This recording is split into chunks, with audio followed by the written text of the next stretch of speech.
The storm didn't whisper. It roared. Rain pounded the cracked asphalt so hard it felt like the earth itself was breaking apart. Lightning ripped the sky into jagged pieces. Thunder slammed into the ground like a war drum. In the middle of that chaos, Daniel Brooks gripped the steering wheel of his rusted pickup, his heart racing with one single thought. The interview, the chance, maybe his only chance. But fate didn't care about his plans. Up ahead, a black luxury sedan was buried nose-deep in mud at the flooded shoulder of the road. Its headlights flickered weakly through the sheets of rain. And then she appeared, a woman in a flawless gray coat, stumbling as her heels sank into the muck. Her mascara streaked down her cheeks, her breath sharp and uneven, her hands trembling against the storm. For a split second, Daniel's instincts screamed at him to keep going. 10 more minutes and he could be in front of that hiring manager. 10 more minutes and maybe his son could have new shoes. Maybe the rent wouldn't hang over him like a death sentence. But as lightning flashed again, the image burned into his mind. A woman trapped, helpless against the storm, drowning not in water but in desperation.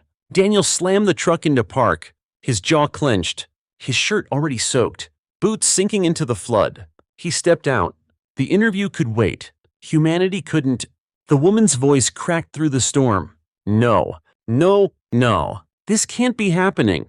Her hands clawed at her heel, the stiletto buried like a dagger in the mud. Rain lashed her face, streaking her mascara into dark rivers that carved down her cheeks. She looked like a portrait of power destroyed in seconds, elegance collapsing under the fury of nature. Daniel didn't hesitate. His boots hit the water with a splash, cold flood soaking through his jeans. He bent low, his strong hands gripping the trapped shoe. With one sharp pull, the heel came free with a sickening slurp. He thrust it into her hands without meeting her eyes. "Get back in the car. I'll handle this." She froze, stunned that this soaked stranger had just ordered her around as if she weren't the one in control. Her lips parted. "You don't even know me." Daniel's jaw tightened. His voice was flat, steady, louder than the storm. "I don't need to know you. You're stuck. I've got a truck." He turned before she could answer, striding toward his battered pickup, water sheeting off his flannel shirt.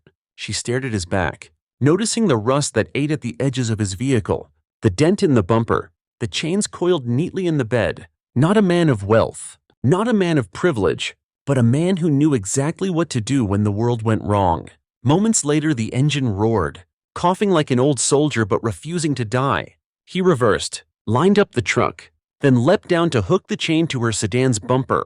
His hands were calloused, veins standing out against pale skin, each movement precise, practiced, like someone who had done this 100 times before. Rain battered his cap as he climbed back into the driver's seat. The pickup growled, wheels spinning before catching, chain clanking under the strain. Her luxury car groaned, then with a wet, sucking sound, broke free from the mud's grip. The woman gasped, clutching the heel in her hand like evidence of a crime. She scrambled back into her sedan, shivering, watching through the windshield as Daniel stepped out of his truck again.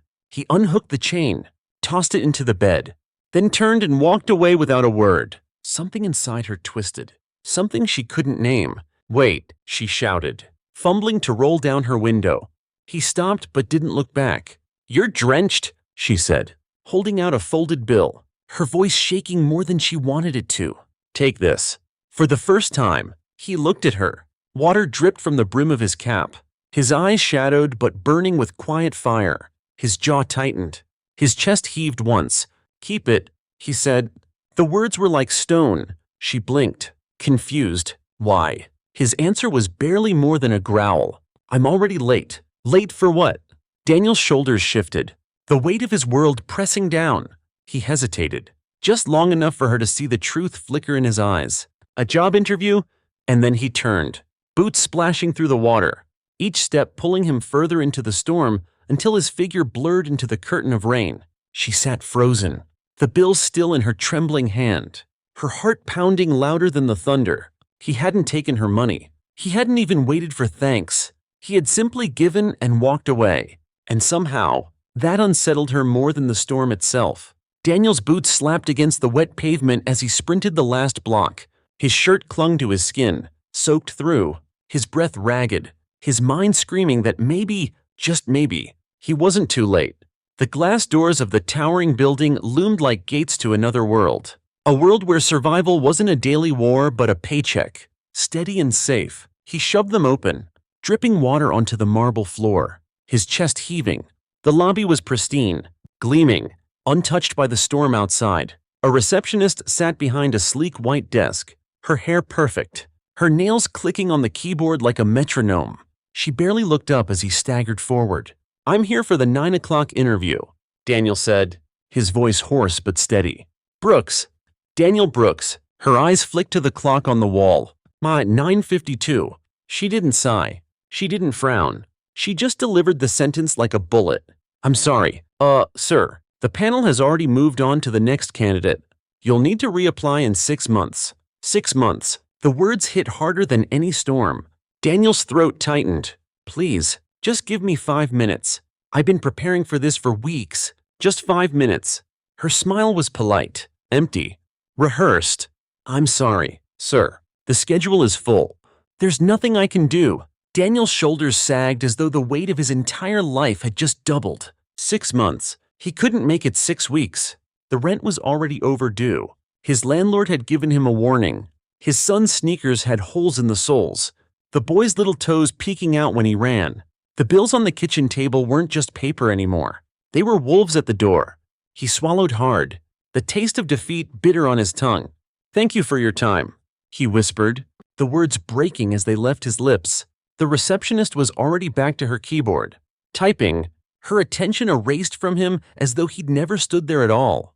Daniel turned, his boots squeaking on the marble, each step echoing in the hollow space of the lobby. The storm outside had weakened, the rain now a drizzle, but inside him, the cold was sharper than ever. He pushed through the doors and stood still for a moment on the sidewalk, water dripping from his hair, his body heavy, his soul heavier. He had given up his chance for her, for a stranger. He had chosen humanity over ambition, and now he had nothing. His fists curled in his pockets as he walked back toward the street, each step slow, dragging, as though the city itself was pressing him down. The noise of traffic, the hiss of tires on wet pavement, the honk of horns, it all faded behind the roar in his head. Rent, shoes, bills. 6 months. 6 months he didn't have. For the first time in years, Daniel wondered if he had made a mistake. The drizzle slicked down Daniel's face as he dragged himself along the sidewalk, every step heavier than the last. His interview was gone, his hope gutted. He kept his eyes down, staring at the puddles that reflected a man he barely recognized. Then, the low purr of an engine cut through the storm's dying breath. A sleek black SUV glided up beside him, its tinted windows gleaming like obsidian. The vehicle didn't belong here, not on a street full of potholes and rusted street lamps. It belonged in power. The passenger window hummed down. Daniel froze. It was her, the woman from the mud, but not the same woman, not the desperate, rain-soaked figure clawing at her heels. This version was polished, composed, untouchable. Her dark hair had been smoothed back to perfection. Her gray coat looked sharp again, pressed and immaculate, as if the storm had never touched her. Her voice was softer now, but it carried weight. "You missed it, didn't you?" Daniel shifted uncomfortably, rain dripping from his cap. "Yeah," he admitted, his voice low, rough. "But you're out of the mud, so I guess it was worth it." For a heartbeat she studied him, her eyes steady, her expression unreadable. Then she spoke again, her tone decisive, commanding, "Get in." Daniel blinked, unsure he had heard right. "What?" "Get in the car," she repeated. No hesitation, no doubt, just authority. Something in her presence pushed against his resistance. She wasn't asking, she was summoning, against the gnawing in his chest. Daniel opened the door and slid into the leather seat. The faint scent of expensive perfume filled the air, mixing with the soft hum of the engine. Only then did he notice the folder resting on her lap. The Silver Company logo stamped across it like a brand he had seen on billboards, in job postings, in every corner of his dreams. She turned her head, her lips curving into something between a smile and a challenge. "Miranda Cole," she said, "CEO of Coltech." The name hit him like a thunderclap. His stomach dropped. Coltech, the very building that had just slammed its doors in his face. "You're the CEO." His voice was hoarse, disbelief wrapped around every syllable. "Last I checked, she replied lightly, though her eyes glinted with sharp precision. And unless I'm mistaken, you were heading to an interview at my company this morning. Daniel's jaw clenched. I was, until the mud, her lips quirked, the faintest hint of amusement. And yet you stopped. Most people would have driven by, or taken my money and left. But you didn't. The SUV pulled away from the curb, the city streets blurring by in streaks of gray and silver.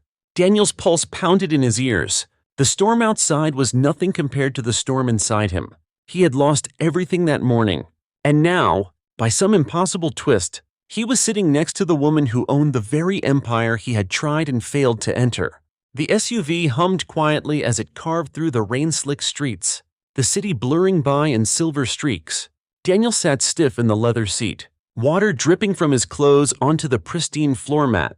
He felt out of place, like mud on marble. Miranda Cole didn't look at him right away. She tapped the folder on her lap with one manicured finger, her gaze fixed on the windshield. Finally, she spoke. Her words were sharp, deliberate. I've read your file, Daniel.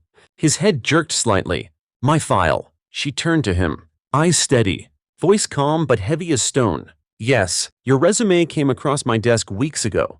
Marine Corps veteran, 2 commendations for bravery, owner of a small repair shop for 3 years, volunteer at a community shelter. You don't fit the mold, Daniel. Not the way HR likes their candidates packaged. Daniel swallowed hard, his throat dry. They told me 6 months. They told me you were too rough around the edges. Miranda continued, her tone almost disdainful. Not polished enough, not corporate enough. You've got the skill, but not the image. And in their eyes, image is everything. Her words cut deep, sharper than the rain had. Daniel clenched his fists in his lap, his nails digging into his palms. So that's it. I never even had a chance. Miranda leaned back, crossing her legs, the leather creaking under her movement. For the first time, her lips curved into a faint smile. That's the flaw in the system. They judge the suit, not the soldier inside it. But I prefer to see for myself. She paused, letting the silence stretch. The only sound the rhythmic sweep of the wipers. Then her voice dropped, softer but far more dangerous. This morning, I did. Daniel's heart hammered against his ribs. He opened his mouth, but the words stuck. She continued before he could find them. You gave up your interview to help me. You didn't know who I was. You didn't wait for thanks. You didn't take my money. And then, when you thought no one was watching, you walked away into the rain. Her gaze locked on his, sharp enough to pin him in place. That told me more about your character than any resume ever could. Daniel exhaled slowly, his chest tight, his voice low. I wasn't trying to impress anyone. Miranda's smile deepened, but there was no softness in it. Only certainty. I know. That's the point. The SUV climbed higher, toward the district of glass towers where Coltech ruled the skyline. Daniel stared out the window, the buildings shimmering like unreachable castles. Only now, sitting beside the queen of one of them, he realized fate had dragged him into the throne room. The elevator doors slid open with a metallic chime, and Daniel stepped out beside Miranda into a world that felt nothing like the silent SUV. Chaos slammed into him instantly. Phones rang like alarms. Voices overlapped in panic. The massive digital screen on the far wall blared in bold red letters. System failure. Employees rushed past, clutching binders, typing furiously on tablets, their faces pale, their movements frantic. Miranda's stride never faltered. Her heels clicked across the marble floor with the authority of someone who had walked through storms greater than this. Conference room. Now, her voice cut through the noise like steel. 3 executives scrambled to follow her, their suits disheveled, sweat beading their brows. Daniel trailed behind, dripping water onto the spotless floor, his boots squeaking like an intruder in a cathedral. The conference room was a fortress of glass and chrome, overlooking a skyline still blurred by rain. A long table stretched across the center, cluttered with laptops, coffee cups, and papers marked with red alerts. One gray-haired man leaned forward, his voice breaking with fear. Miranda, the distribution tracking system crashed last night.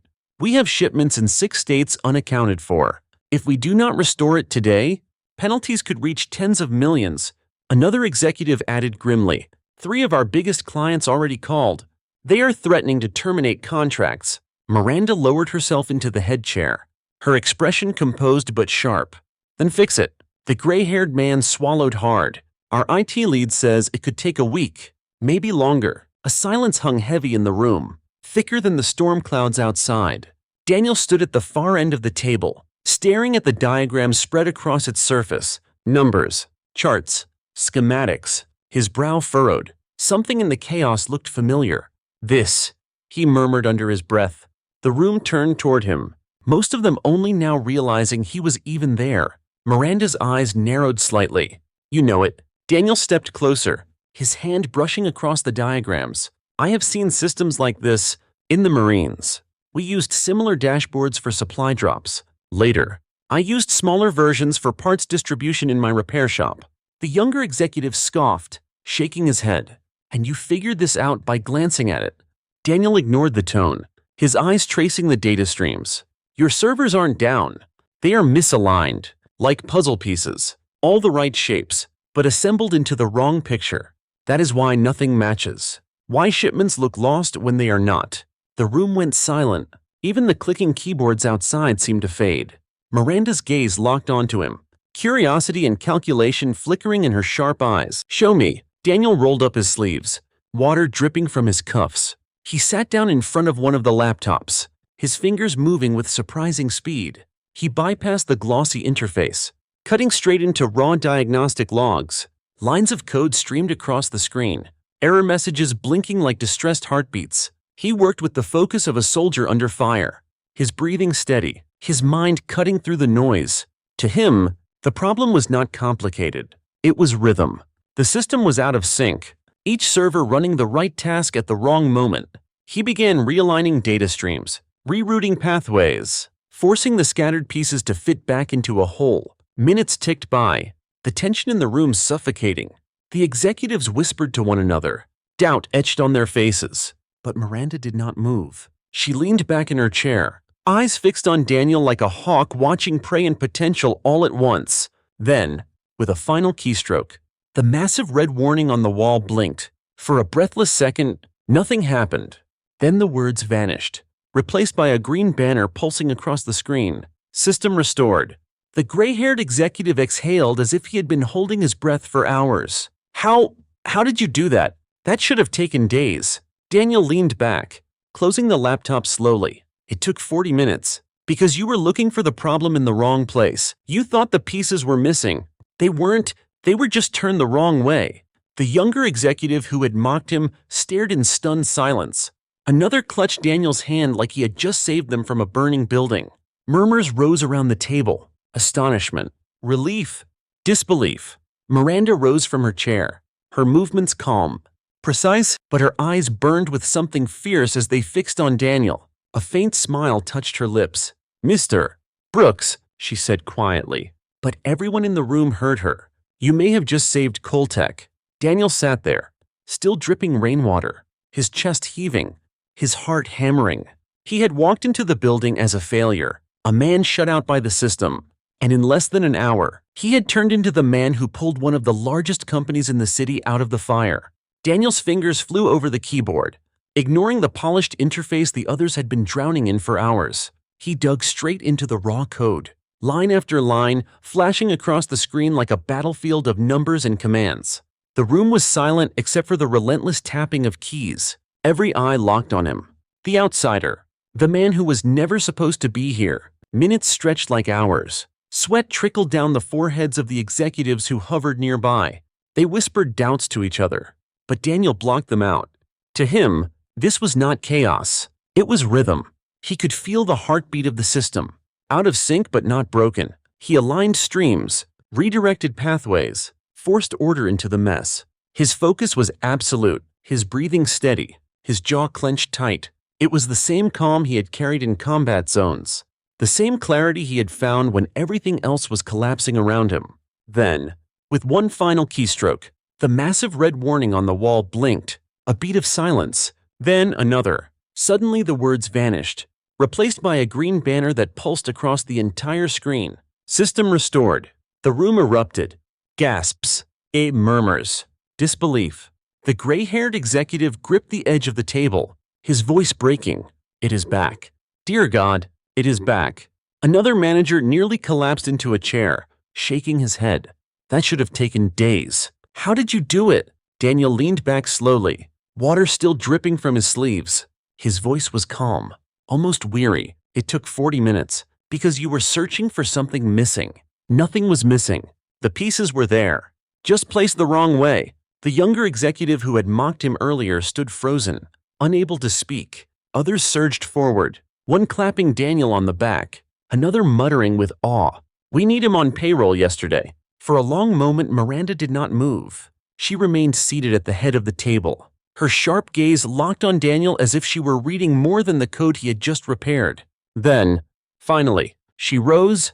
Her heels clicked against the polished floor. She crossed the space between them, her presence filling the room until even the executives fell silent. A faint smile curved her lips, not soft, but sharp, decisive. "Mr. Brooks," she said, her voice quiet but cutting through the noise like a blade. "You just saved my company." The words hit harder than thunder. Daniel sat there, drenched, exhausted, his chest heaving, but for the first time in years, he felt something he thought was gone. Pride, not the shallow kind. The kind that came from doing the impossible when no one believed he could. The conference room still buzzed with disbelief when Miranda's voice cut through the noise. "Mr. Brooks, with me." Daniel followed her, his boots leaving wet prints on the marble floor. She led him through a hallway lined with glass offices until they reached a pair of tall doors. She pushed them open, revealing a private office that looked more like the throne room of an empire than a workplace. Floor-to-ceiling windows framed the city skyline, the storm now breaking apart, light spilling through the clouds and fractured beams. Miranda walked behind a massive oak desk and set the folder down with a deliberate motion. She looked at Daniel for a long moment, her gaze steady, her presence filling the room. Then she spoke. "You walked into my company dripping rainwater, uninvited, unannounced. In less than an hour, you restored a system that my own experts said would take a week. But that is not why you are here now."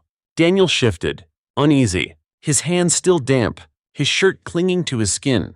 "Then why?" Her eyes narrowed, sharp and unyielding. "Because this morning, you put a stranger ahead of yourself. You sacrificed your one shot at an interview to help someone you did not know. You refused money when it was offered. And when you were shut out by the system, you still kept walking with your head up. That tells me more than any resume or polished suit ever could." Daniel's throat tightened. He wanted to argue, to tell her he had not been noble, that he had just acted on instinct. But the words would not come. Miranda opened the folder and slid a single document across the desk. Head of Logistics. Full authority over operations. A 6-figure salary, complete benefits, and room to grow. Daniel stared at the page, the words blurring through the fog of disbelief. His voice cracked when he spoke. 6 figures. That is more than I have ever made in my life. Then start imagining it. Miranda replied, her tone crisp. Final images crashed through his mind. His son running in shoes that did not split at the seams. A real bed instead of a mattress on the floor. Groceries bought without counting pennies. The crushing weight of debt lifted, replaced with dignity. He blinked hard, fighting the sting in his eyes. For years he had carried failure on his shoulders like a curse. And now, in this room, one decision had shattered that chain. Miranda's voice softened slightly, though her authority remained. "You missed your interview, Mr. Brooks, but you made a far greater impression than you ever could have in that room. So I am asking you one last question. Do you want this job?" Daniel let out a breath he did not realize he had been holding. He straightened, rainwater still dripping from his cuffs, his heart pounding with the rhythm of a new beginning. "Yes," he said, his voice steady. "Yes, I do." Miranda extended her hand across the desk. "Then welcome to Coltech." As their hands met, Daniel felt it, the shift, the undeniable pivot of a life no longer trapped in the mud. Daniel's hand closed around Miranda's, the handshake firm, electric, more than just a business deal. It was a pact with destiny. He felt the shift in his bones, the undeniable turning of a life that had been stuck in the mud for far too long. Her words echoed in his mind. 6 figures, full authority, a chance to rebuild not just his career, but his entire world. He saw his son's face flash before him, the boy's laughter in new shoes, the promise of nights without hunger, the relief of a roof that no longer trembled under overdue rent. For years, Daniel had carried failure like a chain around his neck. Now, in a single moment, that weight shattered. When he stepped out of the office an hour later, contract in hand, the storm had broken. The streets shimmered, washed clean, silver lights spilling across the city like a promise. The rain had stopped. The air was sharp with renewal. Daniel paused on the sidewalk, tilting his face to the fragile sunlight breaking through the clouds. It was not blinding.